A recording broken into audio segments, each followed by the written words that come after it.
હવે નવસારીની વાત કરીએ। નવસારીના દ્રશ્યો અમે આપને બતાવીશું। આ તમે જુઓ, નિયમો તોડ્યા છે। જાહેર રસ્તા પર પક્ષોની રેલીઓ યોજાશે, પ્રચારનો છેલ્લો દિવસ, અને તમામ પક્ષોના કાર્યકરોએ ટ્રાફિકના નિયમો કેવી રીતે તોડ્યા એના દ્રશ્યો। ભાજપ અને કોંગ્રેસના ઉમેદવારોએ પક્ષ માટે જોરદાર પ્રચાર તો કર્યો, પણ પ્રચારમાં નિયમોની એસી તેસી કરી નાખી।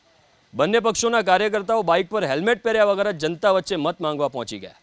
ગળામાં પક્ષનો ખેસ હતો, પણ અકસ્માત સામે રક્ષણ આપતું હેલ્મેટ પહેરવાની રાજકીય પક્ષોના કાર્યકર્તાઓએ મહેનત ના કરી। ન માત્ર રાજકીય પક્ષોના કાર્યકર્તાઓ, સવાલ તો નવસારી પોલીસની કામગીરી પર પણ એટલા જ ઉઠી રહ્યા છે।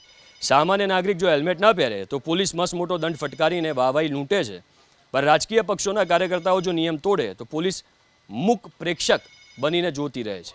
ગળામાં પક્ષનો ખેસ હતો, પણ અકસ્માત સામે રક્ષણ આપતું હેલ્મેટ પહેરવાની રાજકીય પક્ષોના કાર્યકર્તાઓએ મહેનત ના કરી।